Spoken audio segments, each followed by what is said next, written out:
잘못된 길을 가면 어른들이 이야기를 해줘야 한다. 법적 보호 대상이 아니다. 그러나 세금은 걷는다. 암호화폐 시장에 대한 은성수 금융위원장의 발언을 두고 투자자들이 그야말로 분노하고 있습니다. 청와대 게시판에는 은 위원장 자진 사퇴 청원이 올라왔는데 동의자가 11만 명을 훌쩍 넘어섰다고 하는군요. 지난 주말 급락했던 암호화폐 가격은 주말을 거치며 급락세가 다소 진정된 것 같았는데 또 오늘 새벽 보니까 출렁이고 있습니다. 당분간 매주 월요일에는 주요 암호화폐 가격 흐름과 또 암호화폐 시장의 주요 이슈들을 짚어보는 시간 갖도록 하겠습니다. 이장호 한양대 글로벌 기업가 센터 겸임 교수와 함께 하겠습니다. 안녕하십니까? 네, 안녕하세요. 네. 역시 이 이야기를 가장 먼저 해야 될 것 같습니다. 금융당국에서는 가상화폐에 대해서 여전히 부정적이구나. 투자자 보호를 하지 않겠다는 메시지를 은 위원장이 확실하게 내놨어요. 어떻게 네. 보셨습니까? 이게 방금 말씀 주셨다시피 이제 청와대 청원글에 관련 글이 올라왔잖아요. 네. 그래서 이게 사흘 만에 12만 명이 넘었더라고요. 오늘 아침에 이제 12만 명 넘어섰군요. 네. 네. 사실 이것은 MZ 세대라고 좀 대변한 젊은이들의 어떤 좀 분노도 좀 녹아들어 있다고 생각이 드는데요.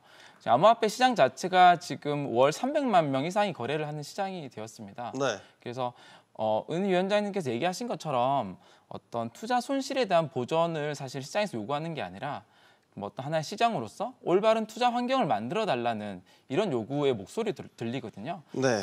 그래서 그런 좀 뭐 시장의 소리들을 좀 읽어주면 좋지 않겠나라는 생각이 좀 듭니다. 네. 뭐 일각에서는 이 암호화폐를 잘못된 길로 아예 규정 지어버린 것 자체에 대해서도 논란이 지금 있는 것 같아요. 예, 맞습니다. 마치 암호화폐 투자자는 어린이고 당국은 마치 어른인 것처럼 이렇게 표현하는 것 자체도 사실은 시장에서는 좀 굉장히 좀 논란이 많았던 좀 부분 같습니다. 네, 가상화폐 거래소가 미국 나스닥에 상장이 됐는데도 말이죠. 네.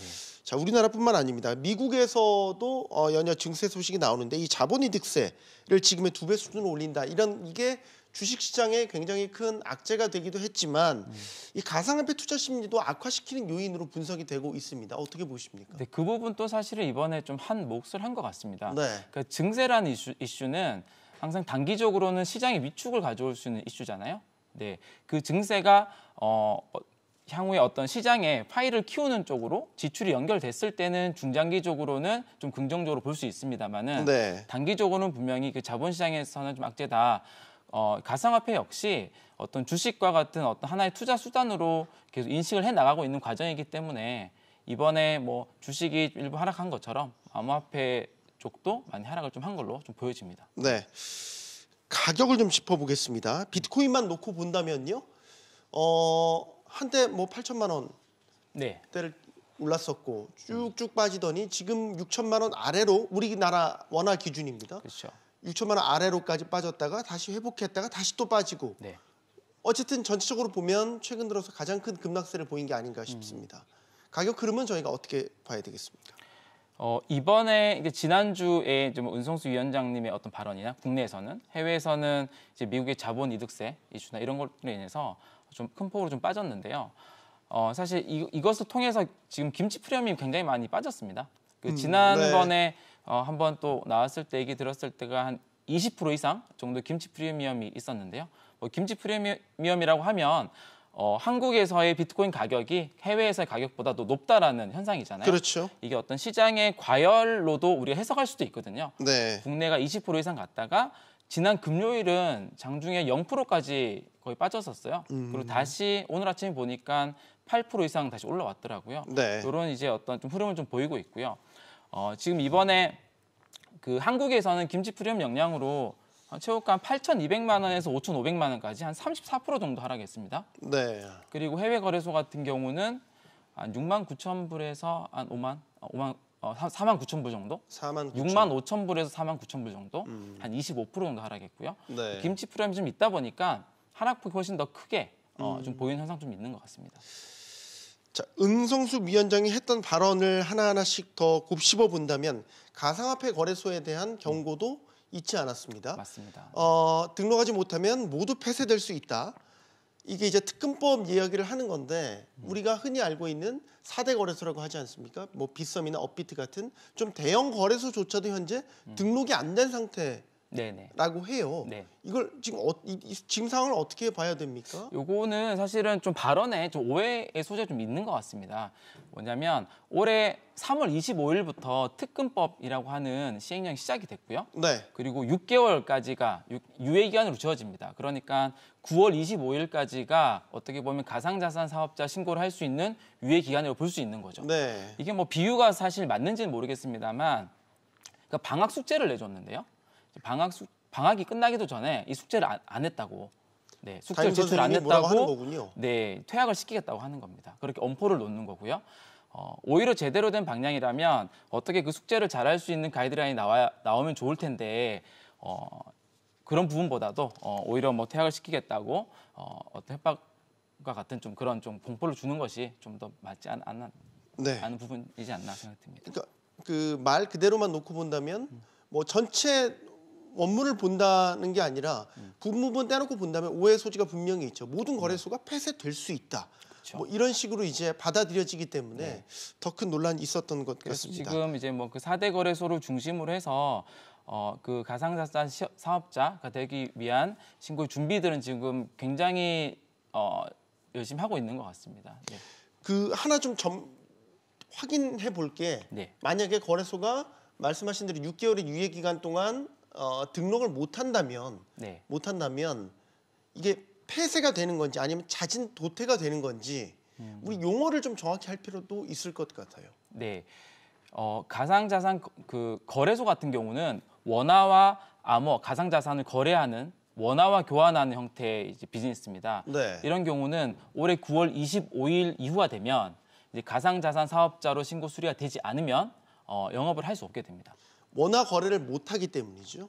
원화와 가상자산 간의 교환 행위. 예. 그렇게 되면 원화를 취급하지 않거나 가상자산끼리의 교환 행위를 한다거나 하면 되는데 뭐 그것도 역시 가상자산 사업자의 기준에 족하긴 하지만 결국은 가상자산 사업자가 되지 않으면 9월 25일부터 영업을 할 수 없게 되는데요.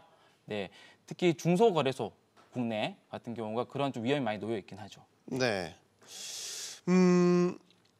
최근에 또 논란이 됐던 알트코인 중에 하나가 상장한 지 30분 만에 1000배로 올랐다. 뭐 이런 이 알트코인이 있어서 네.